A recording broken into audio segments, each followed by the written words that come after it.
जय हिंद दोस्तों। स्वागत है आपका हमारे यूट्यूब चैनल डिवाइन टीचर में। और आज हम अध्ययन करेंगे संधि से संबंधित महत्वपूर्ण प्रश्नों का। यदि आपको वीडियो पसंद आए तो वीडियो को लाइक करें, कमेंट्स करें और हमारे चैनल को सब्सक्राइब करें। तो दोस्तों शुरू करते हैं सबसे पहले क्वेश्चन की तरफ। और पहला क्वेश्चन क्या कहता है देखते हैं सर। तो देखिए दोस्तों, सबसे पहला क्वेश्चन कह रहा है कि दो वर्णों के मेल से होने वाले विकार या परिवर्तन को क्या कहते हैं, ये क्वेश्चन में बोला गया है। तो आप ये बात याद रखेंगे, बहुत ही इंपॉर्टेंट, कि दो वर्णों के मेल से होने वाले विकार या परिवर्तन को क्या कहते हैं। तो आप आंसर देंगे संधि। क्या बोलते हैं सर? संधि कहते हैं। संधि क्यों कहते हैं सुनिए। जैसे आप यहाँ पर समझेंगे, ए और ई इन दोनों को आप मिलाते हैं तो क्या बनता है सर? ए बनता है। यानी जब आपने देखा कि ए और ई दोनों का मेल आपने किया तो वहां पर क्या बना? ए बना। यानी इन दोनों वर्णों के मेल से एक परिवर्तन हुआ, अर्थात एक विकार हुआ। क्या हुआ सर? विकार हुआ। तो इसी विकार को क्या कहा गया? तो इसी विकार को कहा गया संधि। क्या कहा गया? संधि कहा गया। तो आप यहाँ पर समझ लेंगे कि दो वर्णों के मेल से होने वाले परिवर्तन को क्या कहते हैं? संधि कहते हैं। जैसे एग्जाम्पल के तौर पर ए और ई मिले और ए और ई के मिलने से क्या बना? ए बना। तो ये जो ए बना, एक नया परिवर्तन हुआ। इसी परिवर्तन को क्या कहते हैं? संधि कहते हैं। ठीक है दोस्तों, अब यहाँ पर समझते हैं कि संधि से संबंधित कुछ और बातें। देखिए, संधि दो शब्दों से मिलकर बना है। ये भी कई बार एग्जाम में पूछा गया है। जैसे सम और दी। सम और दी दो शब्दों से मिलकर बना है संधि। अब यहाँ पर क्वेश्चन आता है कि संधि का शाब्दिक अर्थ क्या है, ये बात आप जाने। तो इस संधि का जो शाब्दिक अर्थ होता है वो आप जरूर से जरूर याद रखें, वो होता है मेल या जोड़। मेल या जोड़ होता है। तो संधि का शाब्दिक अर्थ होता है मेल या जोड़। अब यहाँ पर क्वेश्चन पूछा जाता है कि भी संधि के भेद कितने हैं। अगर आप देखेंगे तो ये संधि के भेद। तो मेरे प्यारे दोस्तों, संधि के जो भेद हैं वो मुख्यतः हैं तीन। कितने भेद हैं? तीन। और वो कौन कौन से भेद हैं? सबसे पहले हम देखेंगे तो सबसे पहला आता है हमारे पास में स्वर संधि। ठीक है। उसके बाद में अगर हम देखें तो यहाँ पर दूसरे नंबर पर आता है हमारे पास में जिसको कहते हैं हम व्यंजन संधि। ठीक है। और तीसरे नंबर पर आता है जिसको बोलते हैं हम विसर्ग संधि। ये है विसर्ग संधि। ठीक है दोस्तों, अब यहाँ पर ये तो बहुत आम बात है कि स्वर संधि, व्यंजन संधि, विसर्ग संधि। तो संधि कितने प्रकार की होती है? तो संधि के जो भेद है वो तीन है। स्वर संधि, व्यंजन संधि और विसर्ग संधि। अब जो सबसे इंपॉर्टेंट बात है वो क्या है? तो ये है कि अगर आप स्वर संधि में देखेंगे तो स्वर संधि में स्वर का मेल किससे होता है? तो केवल स्वरों से होता है। ये बहुत स्पेशल है कि स्वर संधि में स्वरों का मेल किससे होता है? तो केवल स्वरों से ही होता है। ठीक है, ये बहुत याद रखना। उसके बाद में व्यंजन संधि की बात करें तो व्यंजन संधि का जो मेल होता है या तो स्वरों से होता है या किससे होता है? व्यंजन से। यानी अगर आप देखेंगे तो व्यंजन संधि का जो मेल होता है स्वरों से भी होता है और व्यंजन से भी होता है। और अगर विसर्ग संधि की चर्चा करें तो भाई विसर्ग का जो मेल होता है वो स्वर से होगा या फिर किससे होगा? व्यंजन से होगा। ठीक है। अब ये बात मैंने क्यों बताई? मैंने इसलिए ये बात आपको बताई है क्योंकि एग्जाम में क्वेश्चन पूछा जाता है कि जहां स्वर का स्वर से मेल होता है क्या उसे विसर्ग संधि कहते हैं? तो दोस्तों कभी भी विसर्ग का विसर्ग से मेल नहीं होता। विसर्ग से विसर्ग का मेल नहीं होता। आप ये हमेशा याद रखेंगे कि विसर्ग का मेल या तो स्वर से होगा या फिर किससे होगा? व्यंजन से। ठीक है। और व्यंजन का मेल किससे होगा? तो स्वर से होगा या फिर व्यंजन से होगा। और स्वर संधि किसे कहते हैं? तो ये बहुत इंपॉर्टेंट है। तो जहां स्वरों का स्वरों से मेल होता है उसे कहते हैं स्वर संधि। ठीक है। तो इसके ऊपर क्वेश्चन बनते हैं कि कौन सा कथन संधि के बारे में सही है और कौन सा कथन संधि के बारे में गलत है। तो ये बात आप अच्छी तरह समझे कि संधि का शाब्दिक अर्थ क्या है और संधि किन किन शब्दों से मिलकर बना है और संधि के कितने भेद हैं और किस संधि में किस किस का मेल होता है। ये बहुत इंपॉर्टेंट है। अब यहाँ पर अगर आप देखेंगे तो ये संधि और ये एक शब्द आता है सर यहाँ पर समास। क्या शब्द आता है? समास। तो ये कई बार पेपर में पूछा जाता है कि संधि और समास में क्या अंतर है। तो अगर हम देखेंगे तो संधि में जो है शब्दों का मेल होता है। किसका मेल होता है? शब्दों का। जबकि अगर हम समास में देखेंगे तो इसमें वर्णों का मेल होता है। किसका मेल होता है? वर्णों का।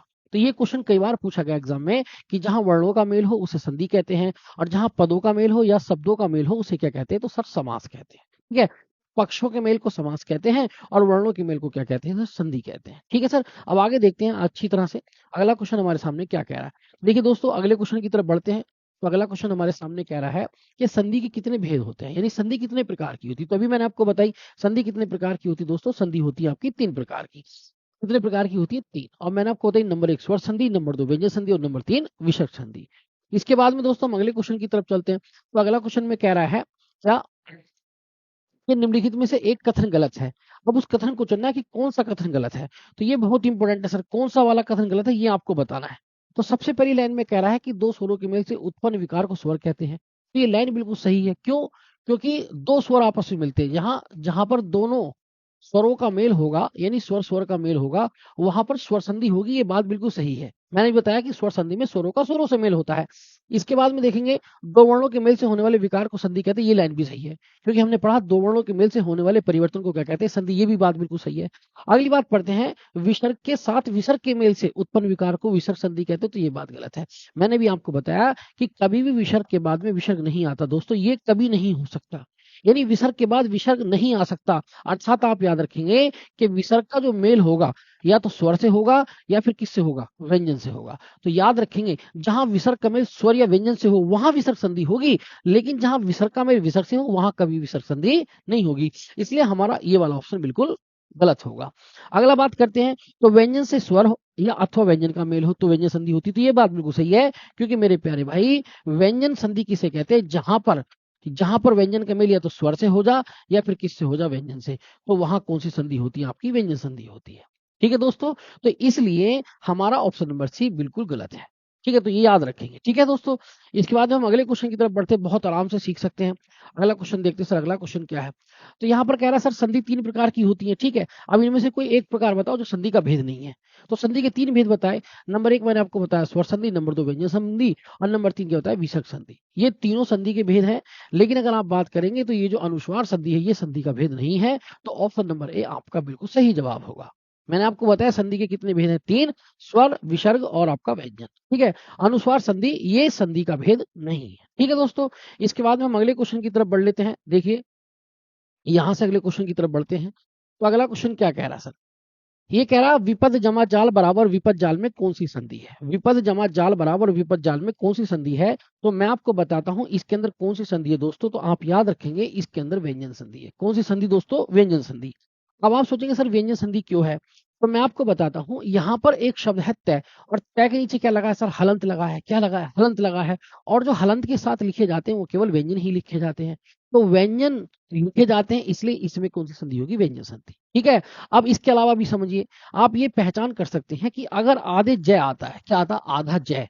ठीक है, अगर आधे जय का आगम होता है तो वहां सदैव और सदैव श्रीमान आप याद रखेंगे, वहां व्यंजन संधि होगी। जैसे अगर आप देखिए यहां पर मैंने कहा सज्जन, ये मैंने सज्जन कह दिया, तो कह दिया सज्जन। या फिर आपने यहां पर देखा तो यहां पर लिखा है विपद जाल। क्या लिखा है आपका, विपद जाल। तो विपद जाल में दो बार जय आया। ठीक है, तो जहां पर आधे जय का आगम होगा याद रखना, तो वहां पर व्यंजन संधि होगी। ये भी आपकी पहचान है सर। तो व्यंजन संधि की क्या पहचान है, ये भी मैंने आपको बताई। ठीक है, इसके बाद में हम आगे की तरफ बढ़ लेते हैं दोस्तों। यहाँ पर अगर हम देखेंगे तो यहाँ पर अगला है नी जमा कपट में कौन सी संधि है। नी जमा कपट में कौन सी संधि है दोस्तों। अब यहाँ पर क्या दिखाई दे रहा है दोस्तों, तो आपको विसर्ग दिखाई दे रहा है। क्या दिखाई दे रहा है, विसर्ग।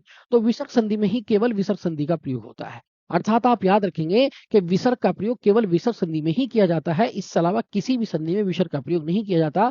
इसलिए इसके अंदर होगी विसर्ग संधि। ठीक है, अब हम समझते हैं कि नी जमा कपट से कैसे बनेगा, क्या बनेगा इससे शब्द, तो हम देखते हैं। तो यहाँ पर मेरे दोस्तों ये लिखा है नी विसर्ग कपट, इसको हम ध्यान से समझते हैं, नी जमा कपट। अगर हम देखेंगे तो यहाँ पर हमने देखा कि यहाँ विसर्ग है, विसर्ग के बाद में क्या है, क्या है। इधर की तरफ देखेंगे तो न पे क्या है, छोटी ई की मात्रा है, छोटी ई की मात्रा है। तो मेरे दोस्तों आपको याद रखना है, अगर विसर्ग से पहले ई हो और विसर्ग के बाद में क्या हो, तो इसकी जगह आधा षटकोण कर देते हैं, षटकोण कर देते हैं। अगर आप इस नियम को देखना चाहते हैं तो आप विसर्ग संधि वाली वीडियो में इस नियम को देख सकते हैं। ये नियम क्या है, तो ये नियम ये है कि कोई सी भी ई के बाद, यानी अगर आप देखेंगे सॉरी, तो यहाँ पर आप समझेंगे कि ई या ओ, विसर्ग से पहले क्या हो, ई या ऊ हो, और विसर्ग के बाद में हो कै या ख या पै या क्या हो सर, फै हो। यानी विसर्ग से पहले छोटी ई या छोटा ऊ हो और विसर्ग के बाद में कैफे पैफे में से कोई एक अक्षर को अगर ऐसा मिलता है तो आप इसकी जगह आधा षटकोण कर देंगे। क्या कर देंगे, आधा षटकोण। तो ये बन जाएगा दोस्तों आपका निष्कपट। क्या बन जाएगा, निष्कपट बन जाएगा। ठीक है, तो निष्कपट बना। तो निष्कपट में कौन सी संधि, तो याद रखेंगे विसर्ग संधि। कौन सी संधि है, विसर्ग संधि।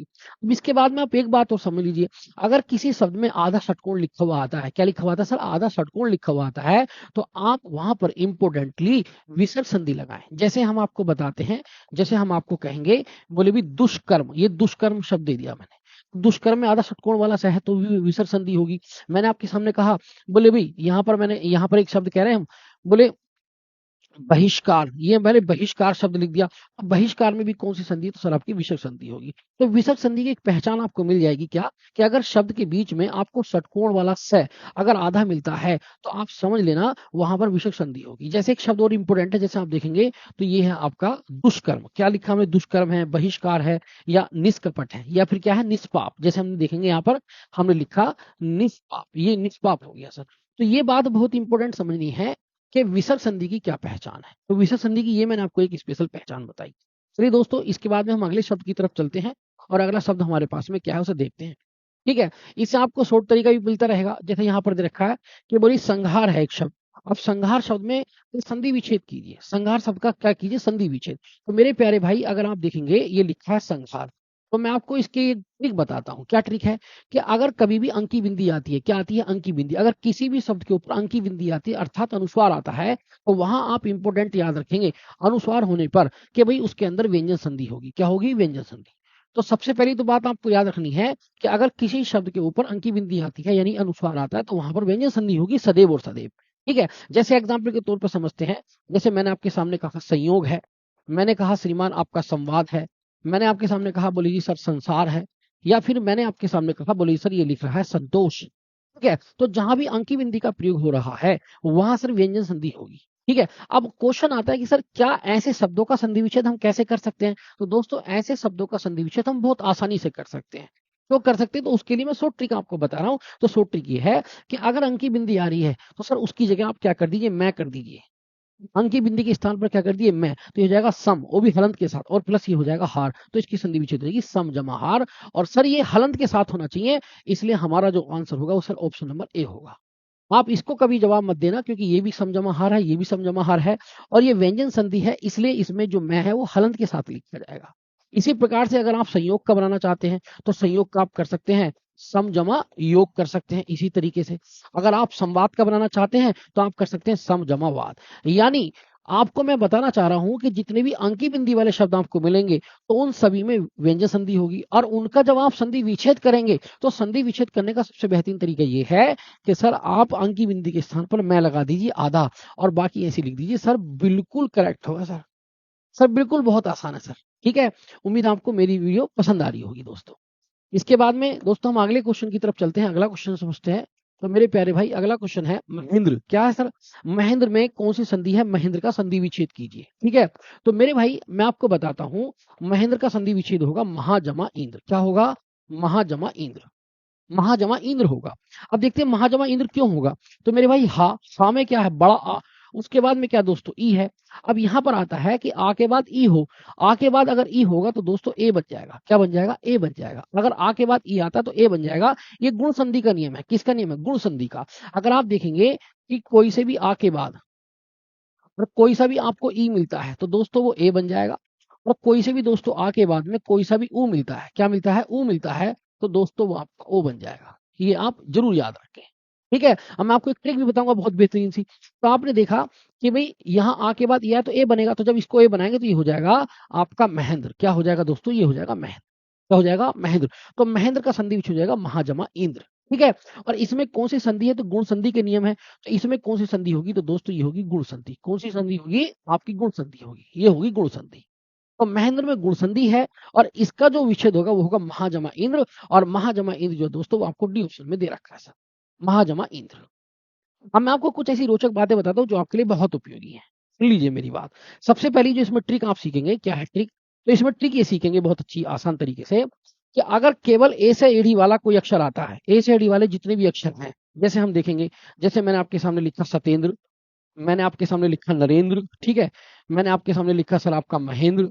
ठीक है, इसी प्रकार से मैंने आपके सामने लिखा गजेंद्र। क्या लिखा? गजेंद्र लिखा। ठीक है, महेंद्र है, नरेंद्र है, हरेंद्र है, गजेंद्र है, नरेंद्र, जितने भी एंद्र आएंगे या एक ही मात्रा वाले शब्द आएंगे सर, जैसे हम यहाँ पर कह दें नरेश, क्या कह दें? नरेश। यहाँ पर हम कह दें मुकेश। तो जितने भी ए से एडी वाले शब्द हैं, ये सर 101% गारंटेड सर, ये सारे के सारे शब्द गुण संधि में आएंगे। किस में आएंगे? गुण संधि में। तो गुण संधि के क्या क्या शब्द होंगे ये मैंने आपको बताया। तो ए से एडी की मात्रा वाले जितने भी शब्द आप लिखेंगे, खासतौर से नाउन वाले शब्द, वो सब काय में आते हैं? तो गुण संधि में आते हैं। तो गुण संधि की एक विशेष पहचान तो ये हो गई। ठीक है, अब गुण संधि की और भी हम आपको आगे पहचान बताएंगे, अभी समय आने दीजिए सर। ठीक है, इसके बाद में दोस्तों हम आगे चलते हैं। जैसे हम यहाँ पर देखेंगे तो यहाँ पर हमारे पास में अगला शब्द है संसार। अब इसमें कह रहा है कि संसार का संधि विच्छेद बताइए। तो मैंने अभी आपको क्या बताया था संसार का संधि विच्छेद, क्या बोले भाई आप लिखा संसार, तो ये संसार लिखा, अब आपको इसका संधि विच्छेद बताना है। तो मैंने बताया कि जिस पर अंकी बिंदी होती है वहां पर सदैव होगी व्यंजन संधि। तो यहाँ पर आप आंख मीच के लिख दे कि इसमें सर व्यंजन संधि है। ठीक है, अगर संधि पूछे तो कौन सी संधि, व्यंजन संधि। अगर वो पूछे संधि विच्छेद बताइए तो सर अंकी बिंदी के स्थान पर आप मैं लिख दीजिए आधा, और ये हो जाएगा आपका हार। तो सर ये हो जाएगा सम जमा हार। और अगर आप देखेंगे तो ये ऑप्शन नंबर आपका सी में दिया है सर, तो ये हमारा बिल्कुल करेक्ट होगा सर। ठीक है दोस्तों, इसके बाद में हम अगले क्वेश्चन पर चलते हैं। अगला क्वेश्चन हमारा और भी बहुत अच्छा क्वेश्चन है, देखते हैं क्या क्वेश्चन दे रखा है सर। ये महर्षि है सर। अब मैंने आपको जैसे अभी बताया था गुण संधि के बारे में, तो गुण संधि में का ही नियम है महर्षि। जैसे आप यहाँ पर देखेंगे ये लिखा है महाजमा ऋषि, तो महर्षि का संधि विच्छेद होगा महाजमा ऋषि। ठीक है, अब हम कुछ बातें आपको बताते हैं जो आपको सीखने की है। महाजमा ऋषि बराबर होगा महर्षि। ठीक है, अगर हम देखेंगे तो ऋषि कुछ बच्चे इस तरीके से लिख देते हैं, ये वाला ऋषि, तो ये जो ऋषि है इसका मतलब कुछ और है। अगर आप ये वाला ऋषि देखेंगे, ये वाला ऋषि, ये इस तरीके का ऋषि दिखेंगे, ये ऋषि कुछ और है। और अगर आप देखेंगे ये ऋषि, तो सर ये ऋषि कुछ और है। इन तीनों ऋषि में फर्क है। अब इन तीनों ऋषि में क्या फर्क है समझिए। ये जो होता है इसे मेल कहते हैं, इसे कहते हैं फीमेल। अगर आपसे एग्जाम में क्वेश्चन पूछा जाता है कि ऋषि का स्त्रीलिंग बताइए, तो ऋषि का स्त्रीलिंग ऋषि होगा। ठीक है, दोनों बिल्कुल सेम है सर।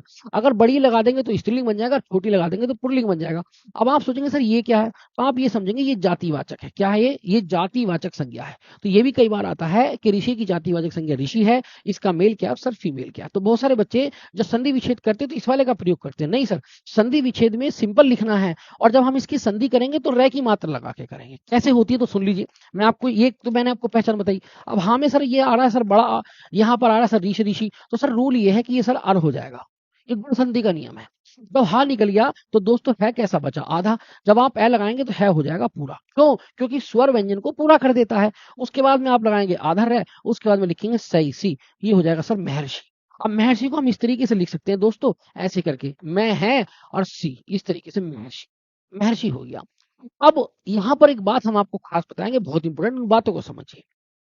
अगर आपको किसी शब्द के पीछे ऋषि की आवाज निकलती है, किसी भी शब्द के पीछे ऋषि की आवाज निकलती है, जैसे देव ऋषि, जैसे देव ऋषि निकलेगी, सप्त ऋषि निकलेगी, राज ऋषि निकलेगी, या महर्षि निकलेगी। तो अगर कोई से भी शब्द आते हैं, जैसे कि आप कह लेंगे देव ऋषि, देवर्षि कह दें, ठीक है, या आप कह ले भी आपका सप्तषि, सप्तऋषि कह ले, ठीक है जी, या आप कह ले महर्षि कह ले, या फिर आप कह ले राज ऋषि कह दें। तो अगर आपको इस तरह से पीछे अगर किसी के ऋषि की आवाज निकल रही है, तो आप ऐसे शब्दों में सदैव और सदैव आप जवाब देंगे क्या, गुण संधि। क्या देंगे, गुण संधि। और संधि विच्छेद करेंगे राज जमा ऋषि, सप्त जमा ऋषि, देव जमा ऋषि। तो संधि विच्छेद भी आराम से कर सकते हैं। और जिसके पीछे ऋषि की बात आ रही है तो वहां पर सदैव कौन सी होगी, गुण संधि होगी। ठीक है, गुण संधि। और अगर आपसे सूत्र पूछा जाए कि कौन सा सूत्र प्रयोग हो रहा है, तो इस सूत्र का प्रयोग हो रहा है सर।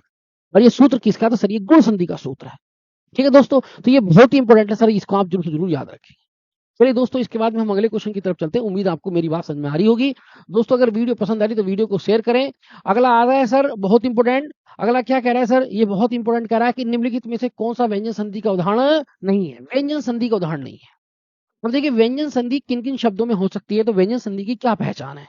आप एक तो बात याद रखेंगे कि कभी भी आपको व्यंजन संधि अगर आपको देखनी है, व्यंजन संधि की पहचान, तो देखिए व्यंजन संधि की क्या पहचान है। सबसे पहले इसमें व्यंजन शब्द का प्रयोग होगा, हलंत, हलंत वर्ण का प्रयोग होता है। अब ये हलंत देखेंगे तो हलंत वर्ण क्या होते हैं, तो हलंत वर्ण कौन से होते हैं देखिए।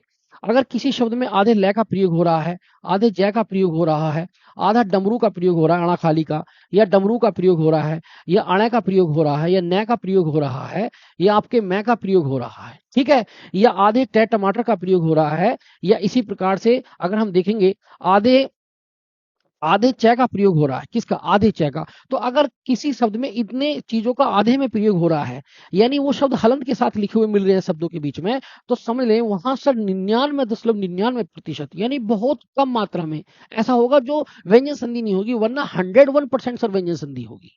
101% सर व्यंजन संधि होगी। जैसे हम आपको एग्जाम्पल के तौर पर समझाएं, तो हम यहाँ पर देखेंगे बहुत इंपॉर्टेंट। जैसे हम यहाँ पर लेते हैं, जैसे हमने कोई शब्द ले लिया है ना, जैसे मैंने आपके सामने कहा उच्चारण, तो ये उच्चारण ले लिया, तो इसमें 2 बार च आया तो व्यंजन संधि होगी। मैं आपके सामने कहता हूँ कि सर मैंने उल्लेख ले लिया, तो इसमें ल आया, आधा ल, इसमें व्यंजन संधि होगी। आपने कहा बोले सर सज्जन, तो सज्जन में 2 बार ज आया, इसमें भी व्यंजन संधि होगी। अगर आप कहते हैं कि बोले भी सणमास, ये सणमास कह देते हैं, सणमास ऐसे, तो इसमें भी व्यंजन संधि होगी। अगर आप कहते हैं क्या बोले भी, आप कहते हैं सम्मान, इसमें भी व्यंजन संधि होगी। आप कहते हैं बोले सर आपका संतोष, तो संतोष में भी सर व्यंजन संधि होगी, इस तरीके से। तो मेरे प्यारे दोस्तों, अगर किसी भी अक्षर में हलंत वर्णों का प्रयोग हो रहा है, कौन कौन से हलंत, इन हलंत वर्णों का, तो आप समझ लें 101% वहां व्यंजन संधि होगी। साथ में मैंने आपको क्या बताया, अगर आपको अंकी बिंदी वाले शब्द मिलते हैं तो उनमें व्यंजन संधि होगी। जैसे हमने आपको अभी बताया था संसार, यहाँ पर संसार बताया, जैसे हमने आपसे कहा संयोग, तो इन सभी शब्दों में व्यंजन संधि है सर। और वो कह रहा कौन से में व्यंजन संधि नहीं है, उसने पूछा कौन से में व्यंजन संधि नहीं है, तो ये आप नोट कर लें, इसका स्क्रीनशॉट ले लें, ये इंपोर्टेंट है। उसने कहा कौन से में व्यंजन संधि नहीं है, तो मेरे भाई इसमें अंकी बिंदी आ रहा तो इसमें व्यंजन संधि है, इसमें भी अंकी बिंदी आ रहा तो इसमें भी व्यंजन संधि है, ठीक है। और दोस्तों अगर हम देखेंगे तो इसमें आधा मैं आ रहा है, क्या आ रहा है सर, आधा में, इसमें भी व्यंजन संधि है, ठीक है दोस्तों। अब आप देखेंगे विद्यालय, तो इसमें आधा द और यह है विद्यालय, लेकिन ये कंबाइन होकर के लिखा हुआ है दोस्तों। और इसको अगर आप पढ़ेंगे विद्यालय, तो विद्या जमा आलय, अगर आप इसको पढ़ेंगे तो ये बन रहा है विद्या जमा आलय। अगर हम इसको देखने की कोशिश करेंगे दोस्तों, तो इसमें क्या आ रहा है सर, इसमें आ रहा है बड़ा आ, यहाँ भी बड़ा आ रहा है, यहाँ भी बड़ा आ रहा है, अर्थात दोनों तरफ क्या है, स्वर है। जहां दोनों तरफ स्वर होता है, अर्थात जहां स्वर का स्वर से मेल होता है, वहां होती है सर स्वर संधि। कौन सी संधि होती है, स्वर। तो इसमें केवल स्वर संधि है दोस्तों, और बाकी इन तीनों में क्या है सर, व्यंजन संधि है। तो मेरे प्यारे भाई आप अच्छी तरह समझ लें कि आपका जो उत्तर होगा वो ये वाला होगा। अब हम आपको कुछ और बात बता देते हैं इंपोर्टेंट, ये भी पूछ लेता है इनका संधि विच्छेद बताइए। तो दोस्तों आप याद रखेंगे, संतोष का संधि विच्छेद है सम जमा तोष। और मैंने आपको ट्रिक बताई थी कि अंकी बिंदी की जगह मैं का प्रयोग कर लेंगे आप। यहाँ अहंकार का तो आप करेंगे अहम जमा कार, आप अंकी बिंदी की जगह मैं का प्रयोग कर ले, संधि विच्छेद हो जाएगी सर। जगत अंबा में याद रखेंगे, बहुत ही इंपोर्टेंट ये है आपका, जगत जमा अंबा। ये कई बार एग्जाम में पूछा गया है कि जगदम्बा का संधि विच्छेद बताइए, तो वह है जगत जमा अंबा, इसमें व्यंजन संधि है। और विद्यालय का है विद्या जमा आलय, और ये बन जाएगा सर बड़ा आ। और जहां सेम सेम स्वर होते हैं, जहां सेम सेम स्वर होते हैं, यानी आ ई उ, तो सर वहां पर होती है दीर्घ संधि। कौन संधि होती है, दीर्घ संधि। तो मेरे भाई इस तरीके से यहां हो जाएगी सर दीर्घ संधि। प्यारे दोस्तों ये बहुत आसान है, हम आराम से कर सकते हैं। इसके बाद में हम अगले क्वेश्चन की तरफ चलते हैं। देखिए दोस्तों, बहुत अच्छा क्वेश्चन हमारे सामने है सर।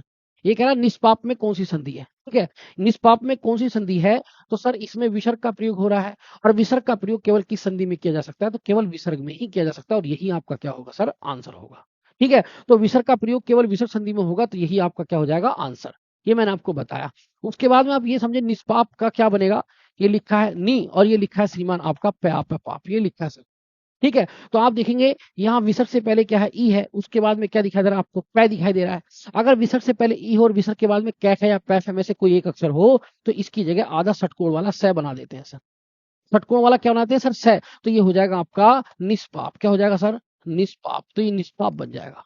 तो ये भी पहचान कर लें, अगर षटकोण वाला स किसी शब्द के बीच में मिलता है सर, वहां पर विसर्ग संधि होगी, तो हमारा उत्तर विसर्ग संधि होगा सर। इसके बाद में दोस्तों हम अगले क्वेश्चन की तरफ बढ़ लेते हैं। अगला क्वेश्चन बहुत इंपॉर्टेंट है। अगले क्वेश्चन की तरफ अगर हम चलते हैं, तो यहाँ पर लिखा है सर सप्तऋषि। अभी मैंने आपको ट्रिक बताई थी कि जिसके पीछे ऋषि आए, क्या है सर, ऋषि। अगर किसी शब्द के पीछे ऋषि आ जाए, सप्तऋषि, देवर्षि, राजऋषि, महर्षि, तो वहां पर हमेशा होगी गुण संधि। क्या होगी, गुण संधि। तो दोस्तों इसके अंदर कौन सी संधि है, तो इसके अंदर गुण संधि है, ये ट्रिक के हिसाब से। जिसके ऊपर केवल ए से डी की मात्रा है, या तो ए से डी की मात्रा आ जाए, ध्यान रखना, ए से डी की मात्रा आ जाए और ऋषि ऋषि की मात्रा अगर आ जाए, ठीक है, तो वहां पर सर 101% वहां पर गुण संधि के चांस है। किसके, गुण संधि के चांस सर। जैसे मैंने आपके सामने कहा नरेश, जैसे आपके सामने कहा मैंने महेश, जैसे मैंने आपके सामने कहा नरेंद्र, तो इन सब में ए से डी की मात्रा है, तो सर इनमें गुण संधि होगी। और साथ में जैसे आपसे कहा, बोले जी सप्तऋषि, क्या बोला, सप्तऋषि ऐसे करके, महर्षि, देवर्षि, तो इसने पूछा सप्तऋषि, तो ये इसका हो जाएगा सप्त जमा ऋषि। और प्यारे दोस्तों ये बिल्कुल सही आंसर होगा, ठीक है। अब कभी कभी ऑप्शन में ऐसा भी आ जाता है कि वहां ऐसे करके दे देगा सप्त विसर्ग हटा के, और यहाँ पर ऐसे करके दे देगा, तो सर ये कभी सही नहीं होगा, ऋषि में बाद में रह लगेगा। तो ये शब्द जमा ऋषि, ऑप्शन नंबर डी आपका सही होगा जवाब। तो दोस्तों इस तरीके से बहुत आराम से हम इसको कर सकते हैं। इसके बाद हम अगले अगले क्वेश्चन की तरफ बढ़ते हैं सर। ये दे रखा चिन्मय, क्या दे रखा है सर, चिन्मय।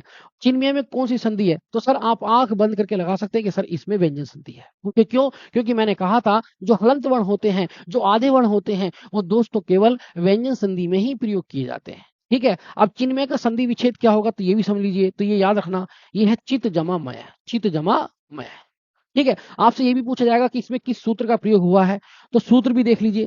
यहां पर प्रयोग हुआ है कि यहां पर है तय और तय के बाद में है सर मैं। ठीक है, तो रूल ये है व्यंजन संधि का कि यहाँ प्रथम वर्ण है और मैं कैसा है पंचम। अगर आप देखेंगे मैं तय को, तो यहाँ पर देखिए कै, ये च, ये तय, ये तय और ये पै, इसका आना, इसका ये वाला आया, इसका ये वाला आना, ये न और ये सर आपका मैं। ठीक है, तो अगर हम देखें तो ये वाला प्रथम अक्षर है और ये पंचम अक्षर है। अगर प्रथम के बाद में पंचम अक्षर आता है, सर ध्यान से सुना, अगर प्रथम अक्षर के बाद में पंचम अक्षर आता है तो प्रथम अक्षर के स्थान पर उसी का पंचम अक्षर हो जाएगा। जैसे यहाँ देखा, यहाँ तय प्रथम अक्षर है, मैं कैसा पंचम, तो तय के स्थान पर तय का पंचम होगा। और सर तय का पंचम क्या होता है सर, न होता। अब ये तय आधा तो न भी कैसा सर आधा, तब जाकर के बनेगा आपका चिन्ह में। क्या बनेगा, चिन्ह में। ये व्यंजन संधि का एक नियम है सर।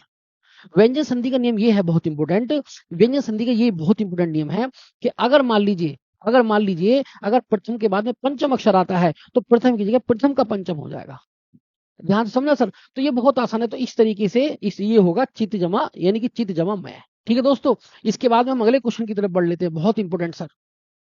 देखिए अगला शब्द बहुत है, जैसे इस वाले उसमें पूरा सूत्र बताइए। ये लिखा है महेश्वर्य बराबर होता है महाजमा ऐश्वर्य। अब इसमें कौन सी संधि का नियम है और वो कौन सा नियम है ये आपको बताना है। तो दोस्तों अगर हम देखेंगे तो बहुत आसानी से हम इसको सीख सकते हैं। अब हम कैसे सीख सकते हैं इसको ध्यान से देखिए। ये लिखा है महेश्वर्य, ठीक है, तो यहाँ है हमारे पास में महा और लिखा है सर ये आपका ऐश्वर्य। ये आपको सीखना है सर, ये बहुत इंपॉर्टेंट है, बहुत इंपॉर्टेंट, कई बार एग्जाम में पूछा गया सर। अब आप देखेंगे यहाँ पर क्या सर, तो यहाँ पर आप देखेंगे यहाँ पर आ है, हा में आ, यहाँ है आई। ठीक है, तो रूल बनेगा सर ये होगा आपका आई। यानी अगर कोई से भी आ के बाद में कोई सा भी ए आए तो वो बड़ा ही रहेगा। इसी को कहते हैं वृद्धि संधि। क्या कहते हैं, वृद्धि संधि। अगर आप वृद्धि संधि देखेंगे दोस्तों तो यहाँ पर आपको सीखने को मिलेगा कि कोई से भी आ के बाद में आपका कोई सा भी ए आ जाए तो आखिरकार वो बड़ा आई रहेगा। कोई से भी आ के बाद में दोस्तों अगर आपका कोई सा भी ओ आ जाए तो मेरे प्यारे भाई वो आपका औ रहेगा। क्या रहेगा, औ रहेगा, वो आपका औ रहने वाला है। ये बहुत इंपॉर्टेंट है सर। अगर हम देखेंगे तो कोई से भी आ के बाद कोई सा भी ए आ जाए तो आई रहेगा, कोई से भी आ के बाद कोई सा भी ओ आ जाए तो क्या रहेगा सर, औ रहेगा। और इन दोनों को अगर हम देखें तो ये बड़ा इंपॉर्टेंट है, इन दोनों वर्णों को ही वृद्धि स्वर कहा जाता है। क्या कहा जाता है सर, वृद्धि स्वर। तो ये दोनों के दोनों वृद्धि स्वर है। ठीक है, तो मेरे प्यारे भाई अगर ये दोनों अक्षर बन रहे हैं तो समझ लीजिए इसमें कौन सी संधि है, तो इसमें सर वृद्धि संधि है। ठीक है दोस्तों, अब वृद्धि संधि है, पक्का हो गया। तो ये वाला सूत्र पूछा, इसमें कौन सा सूत्र का प्रयोग हुआ है, तो ये वाला जो सूत्र है सर ये इसका प्रयोग हुआ, तो ये वाला हमारा बी ऑप्शन बिल्कुल करेक्ट होगा। ठीक, अब मैं आपको एक खास बात और बताता हूं। खास बात क्या है, वृद्धि संधि की सबसे स्पेशल पहचान क्या है। वृद्धि संधि की सबसे स्पेशल और ठोस पहचान सुनना, उसमें कभी भी आपको घबराने की जरूरत नहीं पड़ने की। हमेशा के लिए आप एक बार में वृद्धि संधि सीख जाएंगे सर। कैसे सीखेंगे ध्यान से देखना। जैसे मान लीजिए सपोज करिए मैं कोई भी दो मात्रा वाले शब्द लिखता हूं, चाहे ये वाला और चाहे ये वाला। इसको कहते हैं ऐ से अनक की मात्रा और इसको कहते हैं औ से औरत की मात्रा। ठीक है, तो ये आप समझना। अगर मैं कोई भी दो मात्रा वाले शब्द लिखूं, जैसे मैंने आपके सामने कहा तथेव, दो मात्रा। जैसे मैंने आपके सामने कहा महौषध, ये महौषध कह दिया। जैसे मैंने आपके सामने कहा जलोद, जलोद कह दिया। जैसे मैंने आपके सामने कहा वनौषध, वनौषध कह दिया। जैसे मैंने कहा आपका तत्रेव, तत्रेव कह दिया। तो सर इन सब में दो मात्रा है, चाहे आई से अनक की हो चाहे औ से औरत की हो। तो जिन जिन शब्दों में दो मात्रा है, आई से अनक की औ से औरत की, तो समझ ले ऐसे शब्दों में सदैव और सदैव वृद्धि संधि होगी। इनमें आपको कभी भी सोचने की जरूरत नहीं है, आप डायरेक्ट उत्तर लगा सकते हैं दोस्तों, एकदम दोस्तों उत्तर लगा सकते हैं। तो इस तरीके से आप ये पहचान याद रखेंगे वृद्धि संधि की। चलिए दोस्तों, इसके बाद में हम अगले क्वेश्चन की तरफ बढ़ते हैं, बहुत आसान से। ये क्वेश्चन है सर, ये सूत्र दिया गया है कि ई में लगा बड़ा आ तो बना वो या, तो ये किस संधि का सूत्र है सर, ये किस संधि में ऐसा होता है। तो मेरे भाई मैं आपको बताता हूं, वो एकमात्र संधि है यण संधि। कौन संधि है, यण संधि। तो इसका जो उत्तर होगा वो यण संधि होगा, ऑप्शन नंबर डी। तो क्यों होगा, ध्यान से सुनिए मेरे प्यारे भाई, आपको ध्यान से सुनना है। ये कहता है कि सर कोई सी भी ई के बाद अगर कोई विजातीय स्वर आता है, विजातीय स्वर, विजातीय स्वर का मतलब होता है दोस्तों कि ई के बाद ई ना हो। अब आप सोचेंगे सर अगर ई के बाद ई हुआ तो, अगर सेम स्वर लगते हैं तो वहां होती है दीर्घ संधि। और अगर ई के बाद ई ना हो बाकी कुछ भी हो तो सर यह बन जाएगा यह। और अगर मान लीजिए ऊ के बाद ऊ ना हो, बाकी कोई भी विजातीय स्वर हो तो बन जाएगा सर आपका वह। और अगर आपके मान लीजिए री ना हो बाकी कुछ भी हो तो बन जाएगा श्रीमान आपका आधर्य। क्या हो जाएगा सर, वो आधर्य बन जाएगा, आधर्य बन जाएगा सर। ये बहुत इंपॉर्टेंट है सर। ये बहुत इंपॉर्टेंट है। अगर हम देखेंगे तो यण संधि की एक स्पेशल पहचानें होती है, मैं स्पेशल आपको पहचान बताऊंगा, ध्यान से सुनना। तो ये बहुत इंपॉर्टेंट है। तो यहाँ पर आपने देखा कि य का निर्माण हो रहा है किसमें, यण संधि में। वै का निर्माण हो रहा है किसमें, यण संधि में। आधे रै का निर्माण हो रहा है किसमें सर, आपके यण संधि में। अब यहाँ पर देखेंगे य से या बना, तो क्योंकि बड़ा आ यहाँ पर आया है तो इसकी मात्रा यहाँ लग गई। अगर यहाँ बड़ा ऊ होता तो बड़े ऊ की मात्रा लग जाती। तो ये यण संधि का नियम है, तो उत्तर आएगा सर आपका यण संधि। क्या आएगा, यण संधि। यण संधि आ चुका है सर। अब यण संधि की क्या पहचान है वो आप आगे समझेंगे दोस्तों, अच्छी तरह से सीखेंगे बढ़िया करके। ये इसमें उत्तर हो गया आपका। तो ये आपको याद होना चाहिए सर। ये देखिए, ये कह रहा है कौन सा व्यंजन संधि नहीं है, ये बहुत इंपॉर्टेंट है सर। कौन सा व्यंजन संधि नहीं है, व्यंजन संधि नहीं है।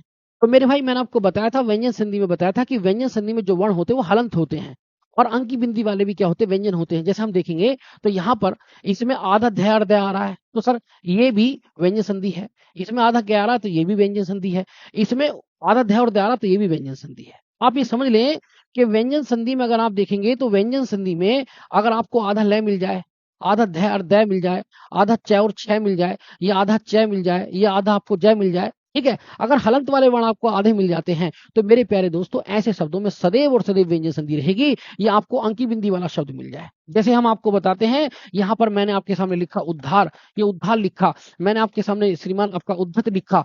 मैंने आपके सामने सर आपका परिच्छेद लिखा, ये परिच्छेद लिख दिया। मैं आपके सामने लिखता हूँ सर उल्लेख लिख दिया। मैं आपके सामने अंकी बिंदी का लिखता हूँ सर, मैंने आपके सामने संतोष लिख दिया। और मैंने आपके सामने यहाँ सर श्रीमान आपका संसार लिख दिया। तो ये सारे शब्द इन सब को शो कर रहे हैं। तो इन सारे के सारे शब्दों में दोस्तों क्या है, इन सारे के सारे शब्दों में व्यंजन संधि है। तो इस तरीके से इसमें भी व्यंजन संधि हो गई, इसमें भी व्यंजन संधि हो गई, और इसमें भी व्यंजन संधि होगी दोस्तों, ठीक है। और अब ये केवल क्या बचा, रसायन बचा। क्या बचा, रसायन। तो ये जो रसायन शब्द है इसमें दोस्तों दीर्घ संधि है, और बाकी इन तीनों में क्या है, व्यंजन संधि है। इसलिए ये वाला ऑप्शन हमारा क्या होगा, आंसर होगा। उसने पूछा व्यंजन संधि नहीं है, तो सिर्फ इसमें व्यंजन संधि नहीं है दोस्तों। अब हम थोड़ा सा और समझ लेते हैं, थोड़ा डिटेल से और जानते हैं दोस्तों, इसके बारे में डिटेल से समझते हैं। वाक जाल की संधि विच्छेद क्या होगी, तो आप याद रखें वाक जमा जाल, वाक जमा जाल होगी सर। तद्धित की क्या होगी, तो याद रखना तत् जमा हत होगी। तत् जमा हित, तत् जमा हित, तत् जमा हित होगी सर, तत् जमा हित। तब बना करके तद्धित बनेगा। उद्धरण की संधि विच्छेद क्या होगी, तो आप याद रखें उत जमा हत होगी। उत जमा हत, तो ये हो जाएगा उत जमा हरण, सॉरी उत जमा हरण होगी सर, उत जमा हरण।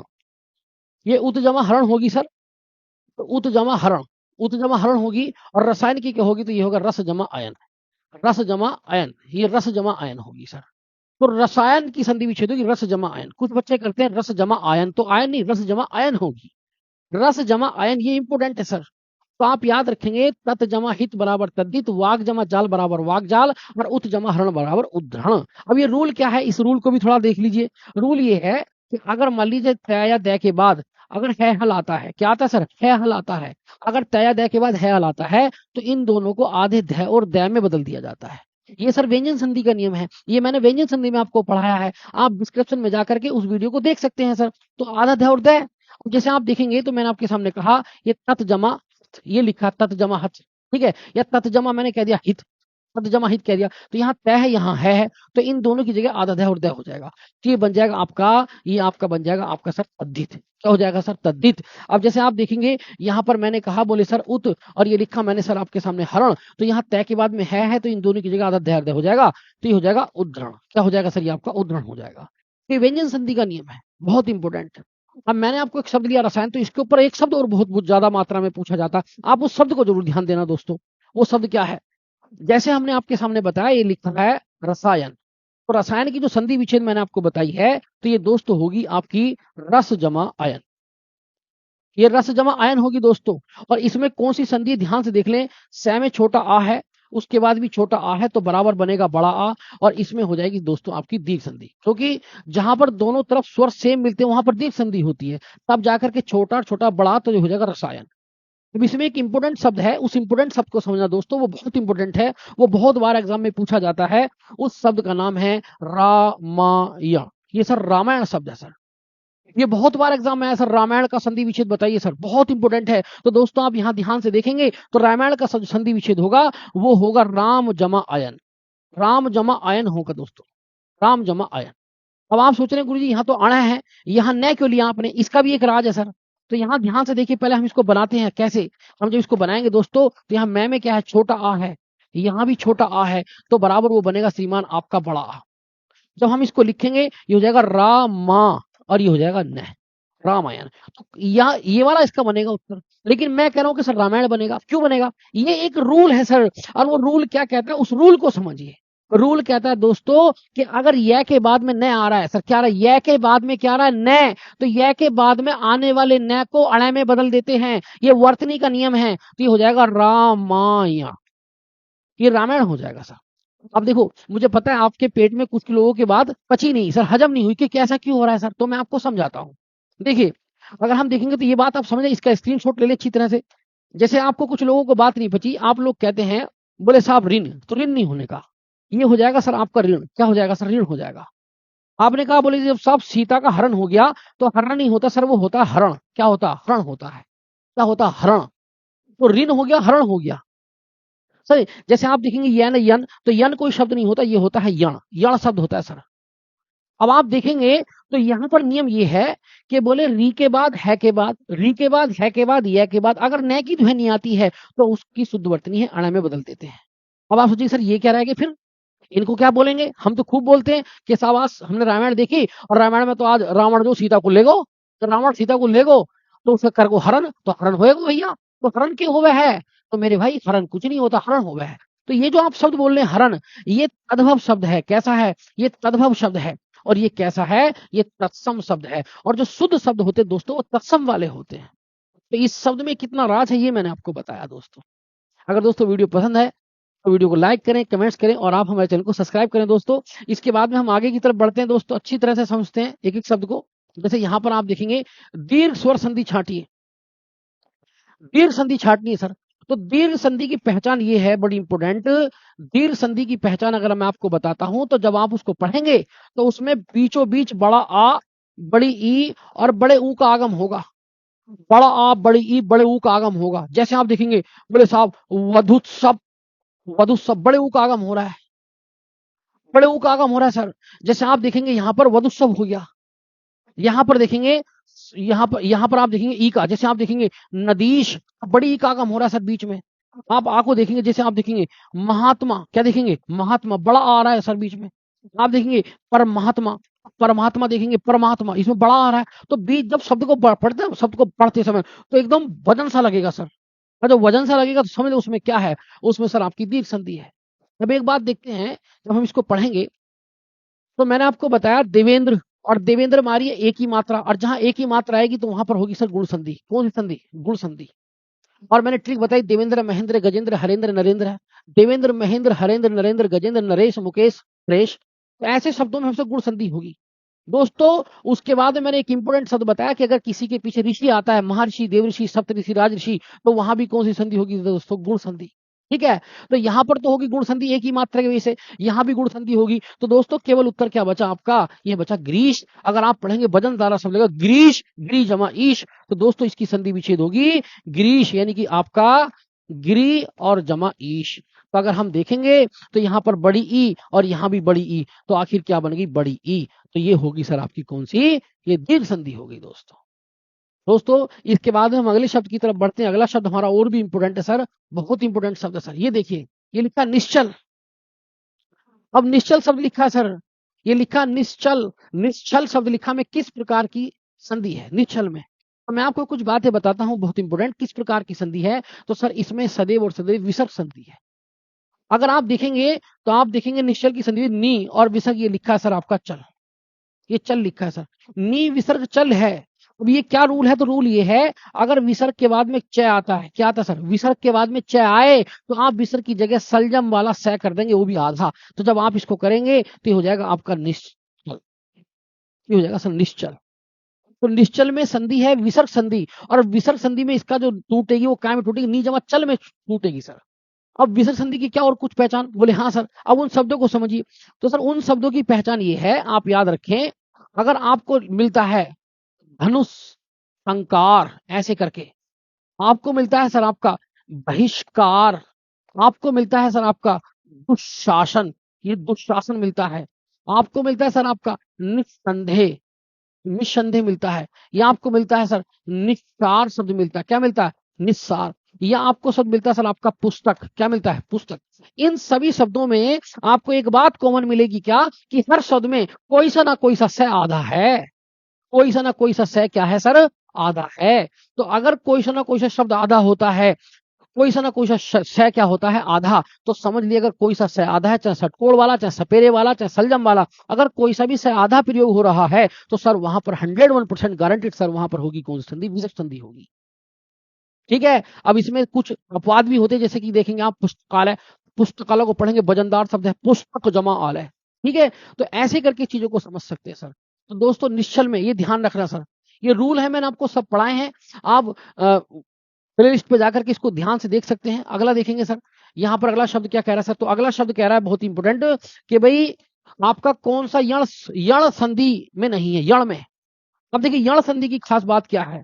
तो मेरे भाई यण संधि, अगर आप यण संधि को पढ़ना चाहते हैं तो यण संधि की आपको 99.99% मैं आपको एक ट्रिक बताऊंगा, उस ट्रिक को याद करना।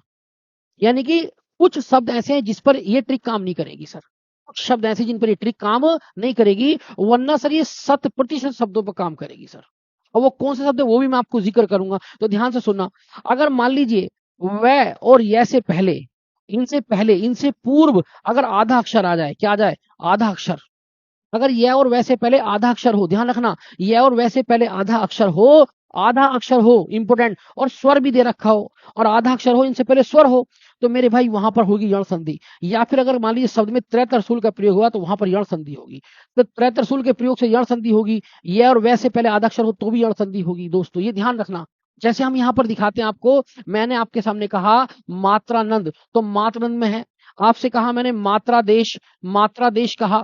मैंने कहा श्रीमान आपका पित्रादेश कहा। ठीक है। तो मैं अगर ऐसे शब्दों को बोल रहा हूं जिसमें त्रितरसुल आ रहा है तो समझ लीजिए दोस्तों वहां पर यण संधि है।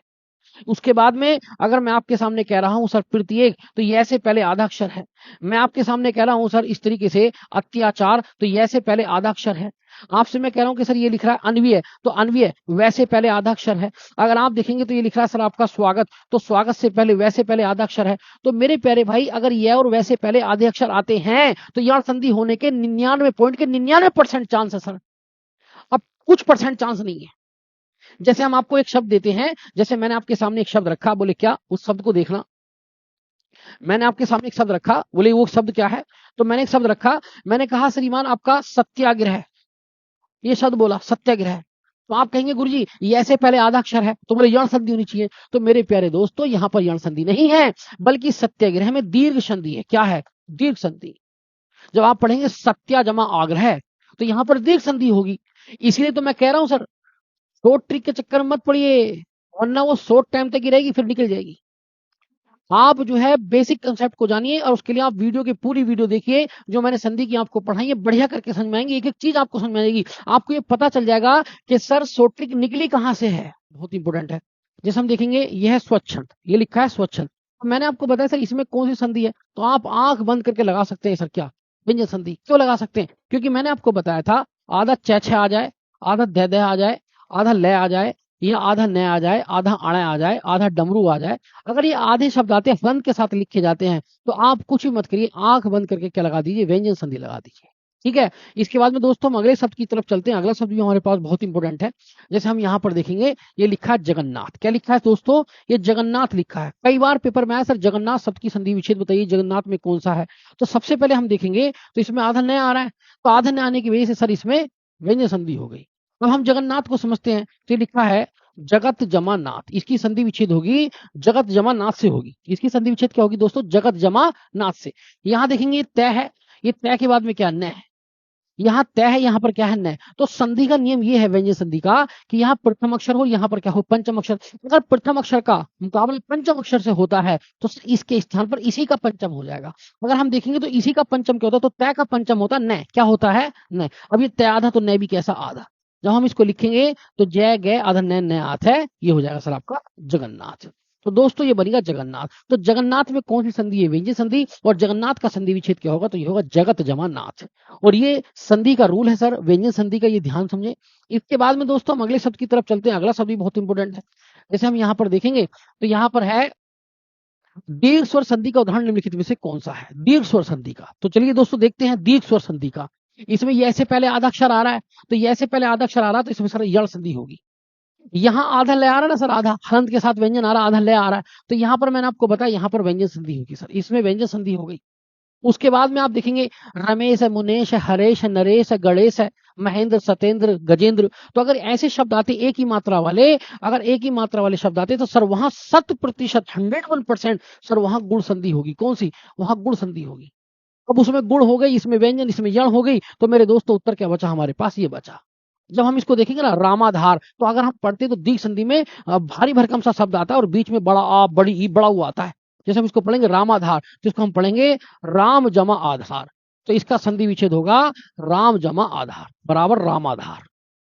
ठीक है। अब जैसे हम यहाँ देखेंगे तो मैं में क्या है? छोटा आ है, इसमें क्या है सर? आपका बड़ा आ है, तो बराबर क्या बनेगा सर? वो बड़ा आ बनेगा। बड़ा बना ना, तो जहां दोनों तरफ समान जाति के स्वर हो जाए, अर्थात जहां स्वर का स्वर से मुकाबला हो रहा है समान जाति के, वहां पर दीर्घ संधि होती है। तो मेरे प्यारे भाई इसमें है दीर्घ संधि। क्या है? दीर्घ संधि। उम्मीद आपको मेरी बात समझ में आ रही होगी दोस्तों। इसके बाद में हम अगले पॉइंट की तरफ चलते हैं। तो अगला पॉइंट हमारे पास में क्या कह रहा है सर? अगला क्वेश्चन हमारे पास में कह रहा है यशोदा। देखिए सर, आया ना यशोदा शब्द आ गया। यशोदा शब्द क्या है? यशोदा की तरफ देखते हैं। यशोदा शब्द में क्या होगा? अगर हम देखते हैं तो यशोदा का संधि विच्छेद होगा आपका यस जमा दा। बहुत सारे बच्चे क्या गलती करते हैं कि इसमें ओ की मात्रा आ रही है और बोले सर ओ की मात्रा थी गुण संधि में, तो गुण संधि लगा के भाग जाएंगे। तो यशोदा का होगा यस जमा दा, इसमें सर विसर्ग संधि होगी और ये हमारा उत्तर आ जाएगा सर। ये हमारा विसर्ग संधि का उत्तर आ जाएगा। क्यों? क्योंकि आप देखेंगे विसर्ग से पहले क्या ही सै में छोटा आ है, उसके बाद में आपका द है। क्या है? द। अब ये रूल कहता है क्या कि अगर विसर्ग से पहले आ हो और विसर्ग के बाद में किसी वर्ग का तीसरा अक्षर हो या चौथा या पांचवा या फिर 11 लेवे हो या कोई स्वर हो, तो इनकी जगह सर क्या हो जाता है? ओ हो जाता है। ओ। ये सर ओ हो जाता है। जब इसको करेंगे तो ये हो जाएगा सर आपका, ये हो जाएगा आपका यशोदा। क्या हो जाएगा? यशोदा। अब ये कुछ ऐसे शब्द हैं जो आपको बहुत अच्छी तरह से पता होने चाहिए। जैसे आप ये एक शब्द देखेंगे जिसका नाम है मनोज, एक देखेंगे आप, एक है आपका मनोयोग, एक है मनोयोग, एक है आपका सर आपका मनोरथ, ये है मनोरथ, एक है आपका वयोवृद्ध। क्या है सर? ये वयोवृद्ध। इन शब्दों को आप अच्छी तरह समझ ले कि मनोज, मनोयोग, मनोरथ, वयोवृद्ध और यशोदा ये ऐसे शब्द हैं सर जो 100% एग्जाम में पूछे जाते हैं। इन सभी शब्दों में आपकी विसर्ग संधि होगी। ये इंपोर्टेंट है सर। इसके बाद में हम अगले शब्दों की तरफ बढ़ते हैं बहुत ही अच्छी तरह से। जैसे हम यहाँ पर देखेंगे तो हमारे पास में अगला शब्द नहीं है सर, इतना ही है। तो दोस्तों आज अगर वीडियो आपको पसंद आई हो तो वीडियो को लाइक करें, कमेंट्स करें और हमारे चैनल को सब्सक्राइब करें।